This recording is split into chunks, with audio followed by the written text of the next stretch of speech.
सभी छायाकार पत्रकार YouTube channel के तमाम साथियों का मैं आज इस कॉन्फ्रेंस में स्वागत करता हूं। साथियों, डवाड़ी का विधायक होने के नाते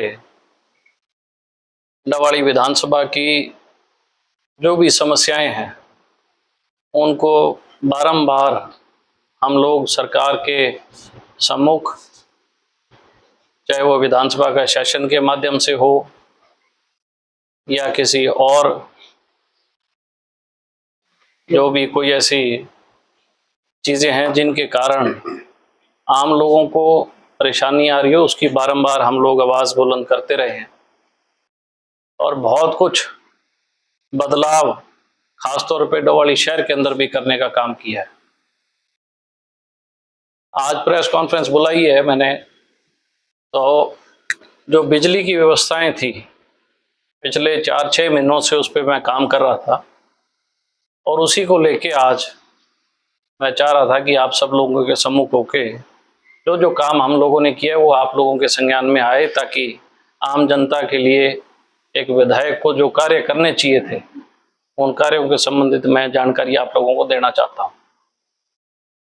2023 में जब जो तापमान था 50.3 डिग्री चला गया था, आप सब लोग भली भांति इस बात से परिचित हैं कि बहुत भयंकर गर्मी जो है पड़ी थी और बहुत परेशानी लोगों को, मवेशियों को और किसानों को और ख़ास तौर पे पर्यावरण को भी। आपने देखा होगा दरख्त किस तरीके से उस हीट से जल गए थे। ठीक है, इस दफ़ा उतनी गर्मी नहीं है। उस वक़्त डवाड़ी की जो शहर की बिजली व्यवस्था थी बिल्कुल चरमरा गई थी और डिपार्टमेंट ने चिट्ठी लिखी थी, वो चिट्ठी भी मेरे पास है, मैं आप लोगों को दूंगा,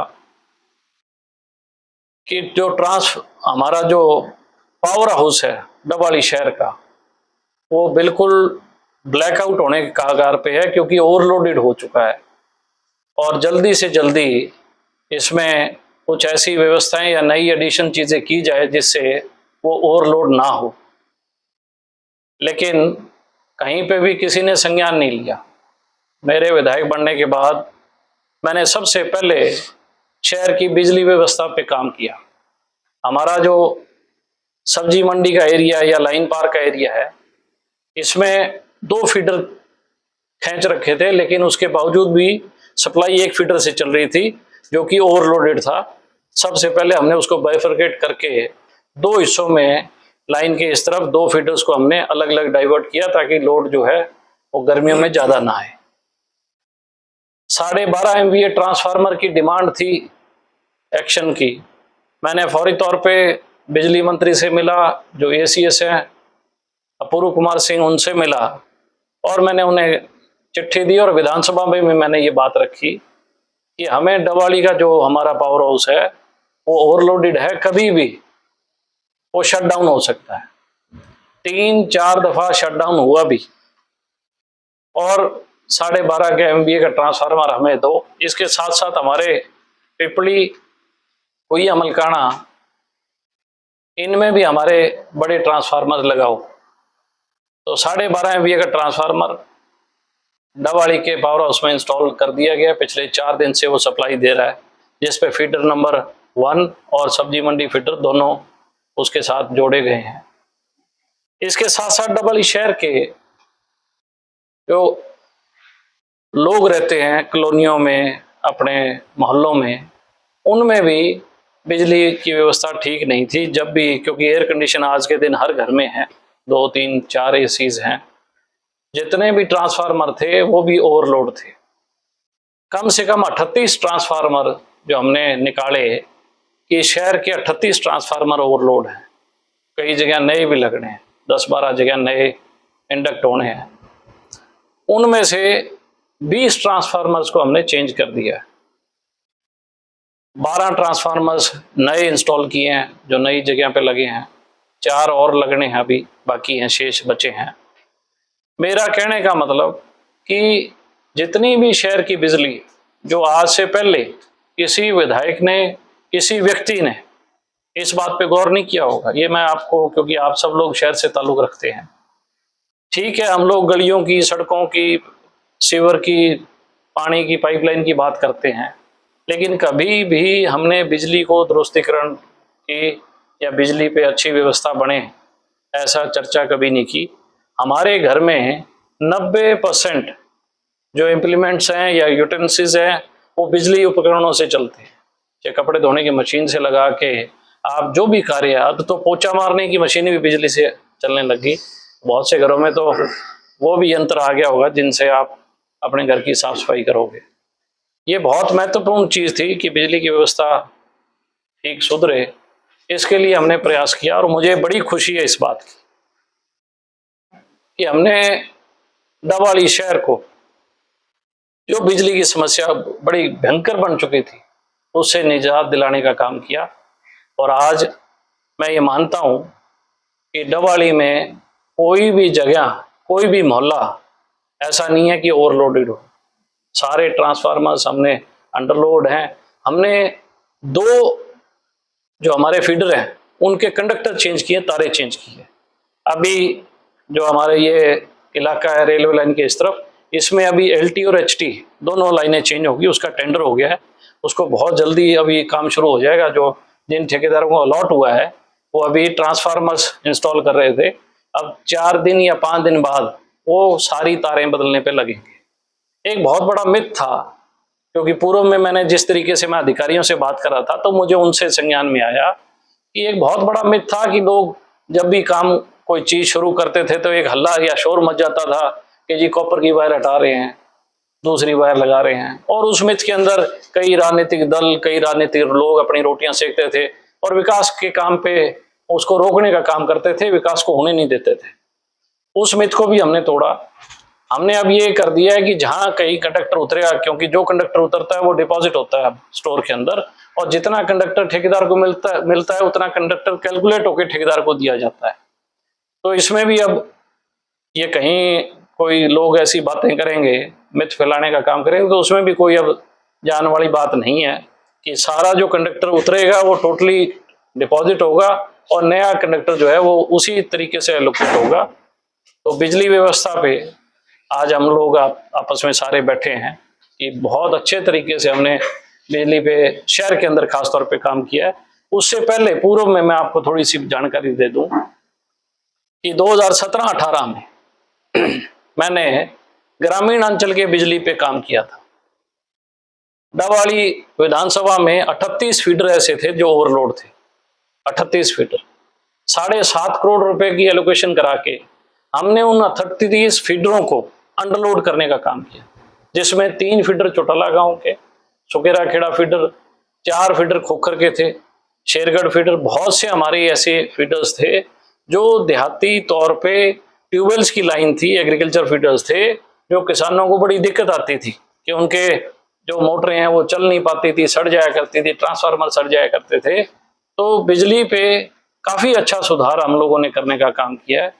तो उस संज्ञान, उन तमाम चीजों को ध्यान में रखते हुए डबवाली नगर के अंदर भी अभी भी मैंने अपने विधायक कोटे से भी डिमांड भेजी थी हरियाणा सरकार को कि जो नगर के अंदर जो पोल्स लगे हैं, जो गलियों के बीच में हैं, क्योंकि शहर की गली जो है अगर 15 फुट की है तो 2-2 फुट के तो थड़े हो गए, 11 फुट बची, उसके बाद पोल आ गया, तो वो गली जो है 8 से 9 फुट बचती है।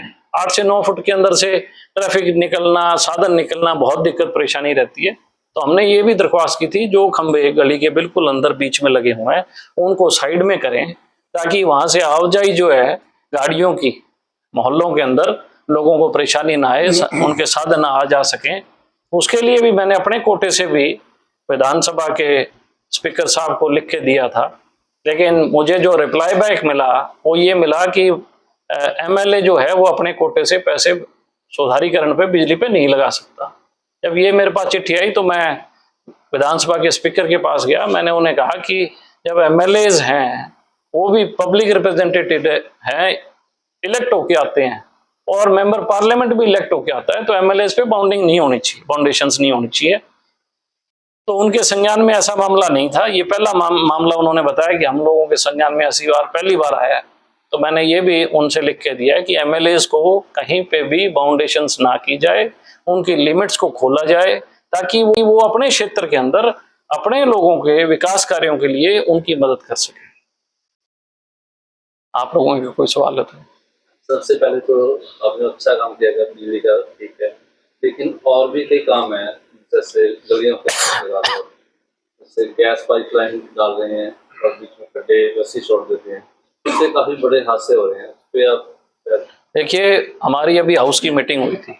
उस हाउस मीटिंग में बड़े कड़े शब्दों में तय किया गया था कि जिन जिन गलियों में गैस की पाइपलाइन डल रही है और उनके अंदर अगर उसके गड्ढे को प्रॉपरली फिलअप नहीं किया गया तो उनके ऊपर हैवी जुर्माना हम लगाएंगे, ताकि वो कंपनी जो काम कर रही है उस कंपनी को फाइनेंशियली तौर पे हम नोटिस भी करेंगे और उन पे हैवी पेनल्टी लगाएंगे, क्योंकि हमारी जो गली है उस पर लाखों करोड़ों रुपया जो पब्लिक का लगता है उसको जाया ना जाए। तो अब से हमने उनको नोटिस भी देने शुरू किए हैं और एक मॉनिटरिंग कमेटी छोटी बना रखी है, जो कमेटी उन गलियों में जाके मॉनिटर करेगी। उसके साथ बिना पूछे ही गलियों को तोड़ रहे हैं सर। मैं आपको पूरा कंप्लीट, ताकि उसके साथ वो कमेटी जो है उसके साथ हमारे नगर पालिका के परिषद के सदस्य कोई ना कोई अधिकारी उसकी ड्यूटी लगाई है और उन्हें यह भी कहा गया है, इंटीमेट किया गया कि जिस किसी गली को आप शुरू करोगे उससे पहले आप नगर परिषद को उसकी इंटीमेशन दोगे। तो जब भी हमारे पास कोई इंटीमेशन आती है उसी इंटीमेशन के तहत एक अधिकारी और कोई ना कोई एमसी या किसी व्यक्ति की जो प्रोमिनेंट सीनियर लोग हैं उनकी वहाँ जिम्मेवारी लगाई जाती है, ताकि ऐसी समस्या जो है वो ना उत्पन्न हो। और अब से पहले देखो, मैं एक छोटी सी बात कहना चाहूँगा, क्योंकि पिछले 10 सालों से मैं भी डवाली क्षेत्र में काफ़ी काम कर रहा हूँ। ईमानदारी की बात कर रहा हूँ, मैं किसी पे आरोप प्रत्यारोप नहीं लगा रहा, लेकिन सच्चाई बता रहा हूँ। आपको खुद महसूस होता होगा कितना गदर अब से पहले नगर परिषद में मचा और अब आने के बाद कितने सुधार हुए हैं। अभी हमने, मैं आपको बताना चाहूँगा, बहुत से नए काम हम एजेंडे में लेके आए हैं, ताकि गलियां जो हैं, जो बाजार हैं वो खुले, बाजारों में अच्छी व्यवस्था बने। कई हमारे ऐसे पॉइंट्स हैं जिनमें वहाँ पे टॉयलेट्स नहीं है, जैसे हमारा मीना बाजार एरिया है, हमारी कॉलोनी रोड है, हमारा ये जो गोल मार्केट है, यहाँ भी बड़ी दिक्कत परेशानी रहती है। इसके लिए हमने इको टॉयलेट जो स्मेल नहीं करेगा, स्मेल फ्री होगा, इको टॉयलेट्स जो है वो ऑटोमेशन टॉयलेट्स हैं जिसपे ऑटोमेटिकली सारी चीज़ें क्लीन अप होगी, उसकी हमने व्यवस्था की है। उनके हम टेंडर्स लगा रहे हैं और अच्छी चीज़ें डवाली शहर को हम देने जा रहे हैं। अभी हमारा एक प्रोजेक्ट है जो आपने देखा होगा, जो चल रहा है, लगभग 3.25 एकड़ का जो पार्क है उसका भी काम बड़ी गति पे चल रहा है। उसके साथ साथ जो साथ में प्राइमरी स्कूल्स हैं, इन प्राइमरी स्कूल्स के अंदर भी रोड्स हैं, बच्चों को जो अंदर की internal roads and internal beautification है उस पर भी हम लोग काम कर रहे हैं। बहुत जल्दी आपको महीने 2 महीने में ये तमाम चीज़ें आपको दिखाई देंगी। मेन मार्केट जो हमारी है, आपके जो स्कूल से लेके, सीनियर सेकेंडरी स्कूल से लेके और शमशान भूमि का जो ये रास्ता है, इस सारे रास्ते को हम सीसी लाइनिंग करेंगे। इसके साथ साथ इसमें हम स्टॉर्म वाटर डालेंगे पाइपलाइन की, बरसाती पानी हो तो शहर के अंदर पानी ना रहे, जल्दी से जल्दी वो पानी निकासी हो, क्योंकि जब भी बरसात आती है तो बहुत बुरे हाल इन छोटी गलियों में शहर के अंदर, खासतौर पे बाजारों में हो जाते हैं। 1-1, 1.5 फुट पानी खड़ा रहता है।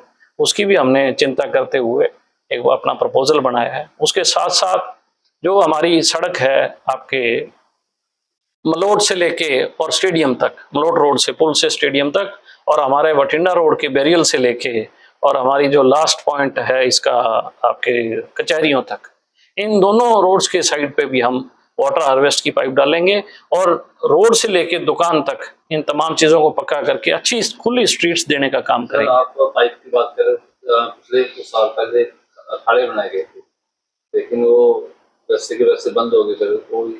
देखिए, मैं आपको एक छोटी सी बात वही कह रहा हूँ कि अगर हम मैं आपको कह चुका हूँ कि आपने देखा होगा कोई भी पहले संजीदगी से काम नहीं करता था, केवल मात्र उनका काम करने का उद्देश्य था कमीशन खाना। इस प्रकार से लोगों को बरगलाना, भ्रमित करना और जवाब स्पष्टता ना रखना, स्पष्ट जवाबदेही ना होना। लेकिन अब जो कार्य हो रहे हैं उसकी बिल्कुल मॉनिटरिंग होती है। मैं समय समय पर स्वयं नगर परिषद में जाके एक एक चीज को मॉनिटर करता हूँ। जो भी हमें शिकायत मिलती है उस शिकायत पे हम फौरी तौर पे उस पर संज्ञान लेते हैं। जो भी कंसर्न अधिकारी है उनको डायरेक्शन देते हैं कि इसका समाधान किया जाए। जी डबवाली को जिला बनाने वाला मामला कहाँ तक पहुंचा जी?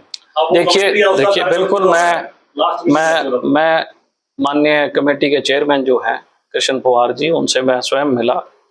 डबवाली के साथ साथ 5 प्रपोजल्स और हैं, टोटल 5 प्रपोजल्स हैं, लेकिन पांचों में अगर पैरामीटर पे सबसे ज्यादा खड़ा है तो डबवाली खड़ा है। कई पैरामीटर्स होते हैं, एक डिस्टेंस पैरामीटर है, एक एरिया पैरामीटर है, एक पॉपुलेशन पैरामीटर है, तो उन तमाम पैरामीटर्स के इसके साथ साथ और भी पैरामीटर्स हैं, उन सब पे मैं दावे से एक बात कह सकता हूं कि डबवाली सबसे पहले स्थान पे खड़ा है। हाँ, अब बात अलग है कि सरकार अगर हमारे से दोगला व्यवहार करे, अगर पॉलिटिकल वेंडटा करेगी, उसके तहत अगर हमें वो किसी पायदान से हटाने का काम करेगी, निश्चित तौर पे हम संघर्ष करेंगे और जहां तक होगा तो जनादेश जो है जन संघर्ष के रूप में सब लोगों के साथ मीटिंग की है कमेटी की। बिल्कुल है, एक बार उनसे पहले उनसे मिला जाएगा। बिल्कुल मिलेंगे। मैं तो जब भी चंडीगढ़ जाता हूं तो मैं खास तौर पे डबवाली क्षेत्र के लोगों की समस्याओं के लिए बड़ा जागरूकता से और बड़ी बुलंदी से अपनी आवाज रखते हैं। एक बात और, हाँ जी बताएं, आप बताएं। एक और बड़ा मामला मैं थोड़ा सा ध्यान में लाना चाहता हूँ, जैसे आज ही न्यूज आ रही थी कि जो आज एक बनी जा रही है सिरसा जिला, हाँ जी, सिरसा में बनी है, उसके लिए जगह देख रहे हैं, 30 एकड़ जगह चाहिए। तो मतलब मैं क्या चाहता हूँ कि सारा कुछ सिरसा में ही बनाने की कोशिश हो रही है, डबवाली में नहीं बन सकता है। आपकी बात बिल्कुल ठीक है। डबवाली पुलिस जिला है, पुलिस जिला जहाँ कहीं भी पुलिस जिले बने हैं, निश्चित तौर पे समय के अनुसार वो जिले में परिवर्तित हुए हैं। हम लोग सरकार से, अभी आज मैं चंडीगढ़ जा रहा हूँ, कल ही मैं समय लेके मुख्यमंत्री जी से उनसे मिलूंगा और उन्हें ये आग्रह करूंगा कि सिरसा की बजाय इसको आप डबवाली को दो। हमारे 6 पंचायतें ऐसी हैं जिनके पास 50 एकड़ से ऊपर जगह है, ऑन रोड है। उन तमाम पंचायतों से भी बातचीत कर लेंगे, उनसे रेजोल्यूशन ले लेंगे कि वो अपनी ज़मीन देने को तैयार हैं। और मेरे खुद की इच्छा है कि ये डबवाली में बने, क्योंकि हमारा इलाका जो है वो, मैं ये समझता हूँ कि कैपिटल से बहुत दूर है, पिछड़ा क्षेत्र मानता हूँ मैं, कि हमारे इंडस्ट्री नहीं है, हमारे एजुकेशन का इतना बड़ा मैं कहता हूँ हब भी नहीं है कि यहाँ से बच्चे जो हैं वो पढ़ लिख के कोई टेक्निकल कुछ करें, इंजीनियरिंग करें, ऐसा हमारे इलाके में भी है नहीं। तो आपकी बात बिल्कुल ठीक है, निश्चित तौर पे डबवाली को इतना बड़ा संस्थान मिल जाए तो इंडस्ट्री की भी नहीं, बहुत बिल्कुल। और डबवाली की खुशनसीबी ये है कि डबवाली भारत के हर कोने से कनेक्ट है। हम रेलवे के माध्यम से भी कनेक्टेड हैं और हम रोड के माध्यम से भी कनेक्टेड हैं। हमारे लिए बड़ी सौभाग्य की बात है। अब तो सरकार को ये देखना है कि अगर हमारी रोड और रेलवे कनेक्टिविटी है तो यहाँ इंडस्ट्री आनी चाहिए, यहाँ नौजवान बच्चों के लिए, पढ़े लिखे बच्चों के लिए रोजगार का कोई ना कोई संसाधन होना चाहिए। सर, गैस पाइपलाइन पे आते हैं, नई गलियां बनती है, फिर गैस पाइपलाइन बिछाई जाती है, क्या नगर परिषद को ये मालूम नहीं था कि गैस पाइपलाइन? देखिए जो गैस पाइपलाइन है, ये एक एजेंसी को इन्होंने किसी समय में काम दिया था। हमने पिछली मीटिंग में भी उनको ये नोटिस किया था कि जो भी आप गली में डालोगे पहले प्रायर हमें आप बताओगे, और जिन गलियों में उनकी योजना है डालने की जो बनी नहीं है उनमें आप पहले डालो। ये हमने उनको ऑलरेडी एक नोटिस कर रखा है। इसके साथ साथ कई गलियां ऐसी हैं जो बहुत पुरानी हैं, वो भी हमने कह रखा है ये पुरानी है, हम इनको नई बनाने जा रहे हैं, तो आप इन गलियों में अपनी पाइपलाइन की जो भी प्रक्रिया उसको पूरी कर दें ताकि हम नई गलियों का टेंडर कर सकें। विधायक जी, एक मुद्दा बहुत ज्यादा गरमाया था अभी कुछ दिन पहले, अतिक्रमण को लेकर और एक खोखा विवाद तो बहुत ज्यादा पीक पर पहुंच गया था। तो उसमें क्या है कि नगर परिषद पर काफी आरोप लगाए जा रहे थे, साथ में आपका नाम भी इन्वॉल्व किया जा रहा था, तो उस पर आप क्या कहना चाहिए? देखिए बहन जी, मेरे को भी आपके सोशल मीडिया के माध्यम से इस चीज़ की जानकारी मिली और जैसी जानकारी मेरे को प्राप्त हुई तो मैंने नगर परिषद के अधिकारियों से चर्चा की, फौरी तौर पे हमने एक्शन लिया। कहीं पे भी डबवाली में कोई ऐसी, जब मैं विधायक हूँ, कोई अतिक्रमण की बात हम लोग नहीं सहन करेंगे, ना किसी को करने देंगे। जहाँ जहाँ अतिक्रमण हो रखे हैं उनको भी हम नोटिस देने का काम करेंगे नगर परिषद के माध्यम से कि आप अपनी दीवार या अपनी चौकी या अपना कोई भी आपका थड़ा है उनको ठीक करें, क्योंकि वो पब्लिक प्लेस है। अगर कहीं पब्लिक प्लेस है, अगर आप उस पर कब्जा कर रहे हो तो वो जायज़ चीज़ नहीं है। कई लोगों की आदत होती है कि जब भी कोई काम, अच्छा काम नगर सुधार के लिए हो तो ऐसे छोटे छोटे नेता आ जाते हैं और वो कहीं ना कहीं अपनी रोटियां सेकते हैं पॉलिटिकल माध्यम से। तो मेरी उन सब से अपील है कि जब भी नगर सुधार की बात आए तो एक राय होनी चाहिए। कल को कोई गली बंद कर देगा तो क्या अच्छी बात है? अगर किन लोगों ने इंक्रोच कर रखा है, कोई लोग अगर गलियों में या सार्वजनिक प्लेस को इंक्रोच करे बैठे हैं, वो प्लेस तो पब्लिक की है ना, परेशानी पब्लिक को है। आज आप खुद देखते हैं, डवाली शहर में रहते हैं, मैं भी शहर में कई महीनों से रह रहा हूँ, कि कई गलियां तो ऐसी हैं जिसमें 2 साधन नहीं निकल सकते। और अगर आप टेक्निकली देखोगे उनका सजरा के हिसाब से तो गली इतनी खुली है कि वहां 4 साधन निकल जाए। तो हमने वैसी चीजें भी आइडेंटिफाई की हैं और जो नगर परिषद के अधिकारी उन्हें कहा है कि जिन गलियों में इंक्रोचमेंट है कृपया करके उन इंक्रोचमेंटों को दूर करें ताकि पब्लिक परेशान ना हो। सर एक नशे पे डबल एक सूखी बंदरगाह बन गया था, या राजस्थान से भी और पंजाब से भी आके युवक गिर रहे हैं और गांव शहर में टिकले मिले 3 मौतें हुई। देखिए, मेरे तो गांव में खुद मौतें हुई और अभी जिन गांवों को प्रशासन ने डिक्लेयर किया कि ये नशा मुक्त गांव है, अगले दिन उन्हीं गांव में 2 से 3 बच्चे जो है नशे की ओवरडोज के कारण गुजर जाते हैं। सबसे बड़ी बात है कि पुलिस के अधिकारी, महिला अधिकारी जो सिरसा में नशा बेचती पकड़ी गई, आप ये खुद सोचो, अगर रक्षक ही भक्षक बन जाएंगे कैसे काम चलेगा? संजीदगी किस में होनी चाहिए? सबसे पहले उन लोगों में संजीदगी होनी चाहिए जिन लोगों को नागरिक रक्षा की जिम्मेवारी मिली हुई है। अगर वो लोग ही संजीदगी नहीं रखते तो नागरिकों को कौन संभालेगा? हिंदुस्तान रूल ऑफ लॉ में चलता है। अगर रूल करने वाले लॉ को इम्प्लीमेंट करने वाले लोग ही नशा तस्करी में इन्वॉल्व होंगे तो रूल ऑफ लॉ कहाँ रहेगा? बीजेपी के विधायक राम कुमार गौतम, उनका बयान आया है कल कि एमएलए और एमपी की कोई इज्जत नहीं है, इलाके में जाते हैं, घूम फिर के आ जाते हैं, पावर नहीं है। राम कुमार गौतम जी कभी झूठ नहीं बोलते, ये सच्चाई है। मैं उनका बहुत बड़ा एडमायरर हूँ, वो बहुत सूझवान समझदार हैं और अगर वो बीजेपी के विधायक हैं और वो बीजेपी के राज है, अगर वो बोल रहे हैं तो आप लगा सकते हो। अभी आपका सवाल था नशे को लेके, मैं इसी के साथ जोड़ के इसी चीज को कोरिलेट करना चाहूंगा कि राम कुमार गौतम जी तो झूठ बोलते ही नहीं कभी।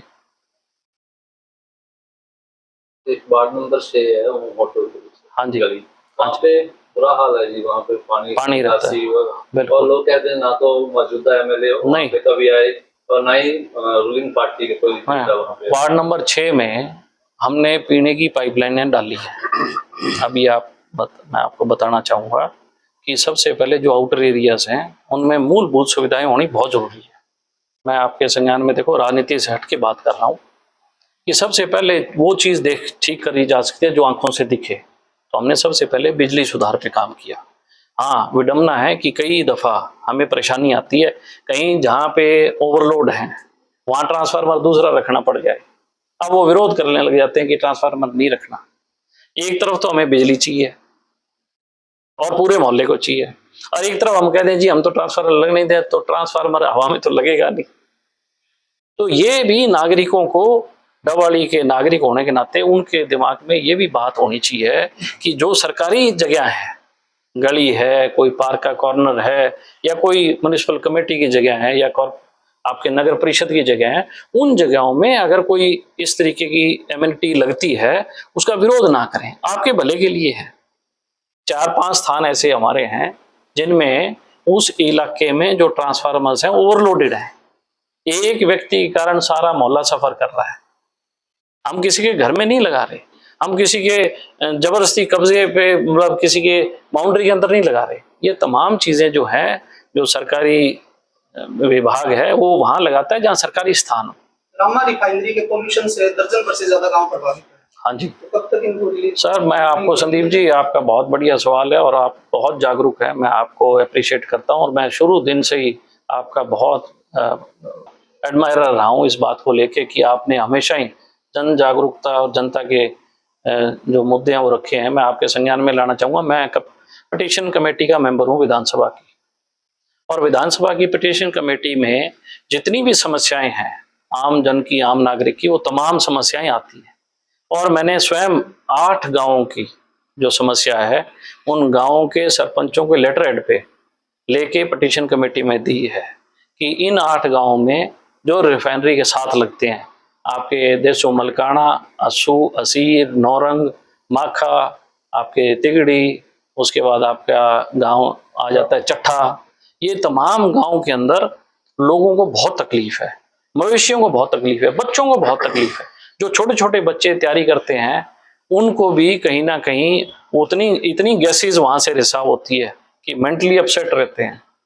और मवेशियां जो हैं, जो हमारे पशु हैं, वो आगे दुधारू नहीं होते। बहुत से नए बच्चे जिनकी शादियां हुई है वो आगे उनके वंश नहीं चल पा रहा है। ऐसी चीजें आ रही हैं। हमारी जो जमीनें हैं वो भी उससे एक्सप्लॉइट हो गई है, फसलें जो हैं बहुत कम हो रही हैं। तो मैंने पिटीशन कमेटी में ये मामला डाला है और परसों पूरी की पूरी जो पॉल्यूशन की टीम, एनिमल हस्बेंड्री, उसके साथ साथ हमारे हेल्थ की टीम, उसके साथ साथ एग्रीकल्चर की टीम, वो तमाम टीमें उन क्षेत्र में, उन गांव में गई है। जब रिपोर्ट सारी आ जाएगी, रिपोर्ट आने के बाद हम लोग केंद्र सरकार को वो भेजेंगे कि आप संज्ञान लेते हुए इस रिफाइनरी पे कार्रवाई करें, ताकि पैसा तो जा रहा है पंजाब सरकार को, उसका जो भी इक्विटी शेयर है वो तो पंजाब को जा रहा है और भुगत हरियाणा के लोग रहे हैं। तो इस पे मैं बड़ी संजीदगी से लगा हुआ हूँ। इसके साथ साथ हमने एक प्राइवेट एजेंसी हायर की है, मैं आपके संज्ञान में और लाना चाहता हूँ। ये मैंने उन अधिकारियों को बताया। मैंने कहा भी हमने एक प्राइवेट एजेंसी हायर की है अपने पर्सनल कॉन्ट्रैक्ट से, जो कि हर पैरामीटर को वैल्यूएट करेगी। हमारा वहाँ पे जो एयर पोल्यूशन इंडेक्स क्या है, हमारा जो सॉइल पोल्यूशन कितना है, हमारा वाटर पोल्यूशन कितना हो रहा है, हमारा मवेशियों पे कितना इफेक्ट हो रहा है, हमारा ह्यूमन्स पे कितना इफेक्ट हो रहा है, ये तमाम चीजें हमारी जो प्राइवेट एजेंसी है वो भी एनालाइज करेगी, अपनी रिपोर्ट पेश करेगी। तो मैंने उन्हें अधिकारियों को कहा है कि आप कहीं ये मत सोचना कि आप अपनी मिली भगत के कारण कोई क्लीन चिट दे दो कि मैं पैरेलल रिपोर्ट रखूंगा। और खास तौर पे बुजुर्गों को बड़ी परेशानी हो रही है, कैंसर की बहुत ज्यादा बीमारी आ रही है, आंखों के जलन की, आंखों की बीमारियां बहुत आ रही हैं। तो इसको बड़ी बारीकी से अध्ययन करना पड़ेगा। और लंबे, मैं ये मानता हूं कि अध्ययन हो सकता है उसमें 4-6 महीने लगे, लेकिन हम लोग भी चाहते हैं कि परमानेंट तौर पे उन क्षेत्र के लोगों को रिलीफ मिले, केवल पॉलिटिकली वाहवाही ना हो। अभी हमारे एक सज्जन थे, वो गाड़ी में बैठाया करते, कभी डीसी के चाय पिला दी। और तो मेरा ऐसा मामला नहीं है, मैं जो काम करता हूँ कागजी कार्रवाई पे और जो लीगल प्रोसेस और लीगल जो चीजें हैं उनको फॉलो करता हूँ। हाँ, ये बात अलग है कि हम लोग सत्ता में नहीं है। बीजेपी की हरियाणा में सरकार है, बीजेपी की केंद्र में सरकार है। बीजेपी को और ये देखना चाहिए कि हरियाणा के लोग दुखी हैं तो हरियाणा सरकार को नोटिस लेना चाहिए। मैं तो चलो विपक्ष का विधायक हूं, फिर भी मेरा क्षेत्र है तो मेरा फर्ज बनता है कि मैं अपने क्षेत्र की समस्या विधानसभा के माध्यम तक से सरकार तक पहुंचाने का काम करूं। विधायक जी, सफाई कर्मचारी काफी समय से अपनी जो मानदेय उसे लेकर जूझ रहे हैं। इस बीच अगर नगर परिषद से सवाल किया जाता है तो वो कहते हैं ये मामला ठेकेदार का है, लेकिन क्या है कि ठेका तो नगर परिषद की ओर से दिया गया था। जी, एक बहुत बड़ा नेक्सस है जिसको मैं बहुत जल्दी अभी उजागर करने वाला हूँ। बहुत बड़ा घोटाला हरियाणा में हो रहा है, थोड़ा समय लगेगा, 1 महीना, क्योंकि हम लोग सारे डाटा कंपाइल कर रहे हैं। एक बहुत बड़ा नेक्सस घोटाला चल रहा है इसी बीजेपी की सरकार में कि ये जितने टेंडर्स हैं वो माइनस में देते। अब मुझे एक बात बताओ, जो टेंडर बनाता कौन है? सरकार की एजेंसी। और वो सरकार की एजेंसी किस बेसिस पे बनाती है? जो उनके पास लिस्ट है, CSR, उनका जो HSR रेट्स हैं उसी रेट्स पे। जब वो HSR रेट्स को एवेल्युएट करते हैं तो वो मार्केट रेट के अकॉर्डिंगली एवेल्युएट करते हैं। उसके बाद जब वो उसकी रकम तय कर लेते हैं, रकम तय करने के बाद वो टेंडर फ्लोट करते हैं कि ये घड़ी इतने रुपए में बननी चाहिए।